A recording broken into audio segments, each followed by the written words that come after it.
Well, here's a major garden don't.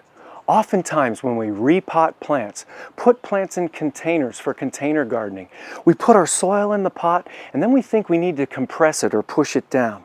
One way we do that is like this. Put the soil in the pot and then we bang it like that. And we're trying to get it down because we think we're going to avoid some shrinkage, like so. The second way we often do it, and you and I both do it frequently, is we take our hands and we push it down to get it into place. And we think that this is really important to do before we put the plant in there.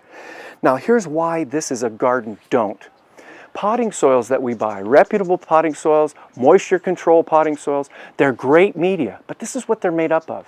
15% of this soil is made up of solid material. Pine bark, peat moss, perlite, but 85% of that media is air, is pore space. And pore space is very important for plant growth because roots grow where there's water and air. So that pore space has to hold plenty of water for the roots to absorb and air for the roots to absorb so the plant can grow. Now folks, when we start compressing and compacting the soil, it's a big problem because we're reducing the essential pore space. Just by tapping it like this, you can reduce the pore space by 50%. And then, by pushing down on it with our hands, that can reduce the pore space by 75%. Now, these statistics come right from research that's been done at NC State University in the Department of Horticultural Science. Dr. Bill Fontenot has done a lot of research in this area and has determined that that loss of porosity is not good for root growth. You don't get root growth as well as you would as if you left it alone. So this is how we ought to do it. And this is really important because I know if you're like me, you have that tendency you want to push it down and make it all neat and clean before we repot. Let me demonstrate. Take your pot, fill it with soil. And when you fill it with soil, make sure the soil is nice and loose, not too dry, a nice reputable potting soil. Moisture control is very good because it's got a wetting agent that allows that potting soil to wet uniformly. And when you put the soil in the pot, notice how I've kind of mounded it up a little bit, okay? But I'm not going to tap it. I'm not going to compress it. So now I've got it all set and ready to go. Now I've got a evergreen Cornus Cusa, a Cusa dogwood from seed that I've grown. I've got 2 in one pot. I'm going to divide them and put 1 in this pot. So I'll open it up like so. Take out the stakes.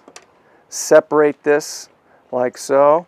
Now I'm going to take this plant and I'm going to take it and push it down into the pot. Now that's doing a little bit of compression. That's all right. And then you take your hand, you smooth it around. You can press down around the root system to keep it secure. That's not going to affect the rest. Smooth it, but don't tamp and don't press. Now we've ensured that we've got good porosity in the soil, and now it's a matter of watering. We want to water with a hose or with a watering can that allows for good saturation. But here's the second part about watering. You water once until you see the water coming out of the bottom of the pot. That'll saturate about 50% of the media. Wait a few minutes, water again until you see water coming out of the pot. That'll saturate 75% of the media.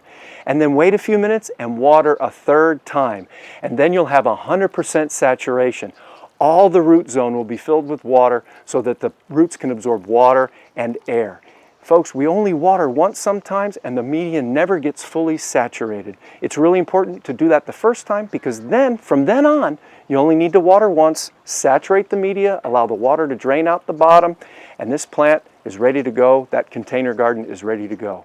So here's a really good garden don't. Don't tamp the soil, don't compress the soil to ensure there's plenty of porosity for root growth.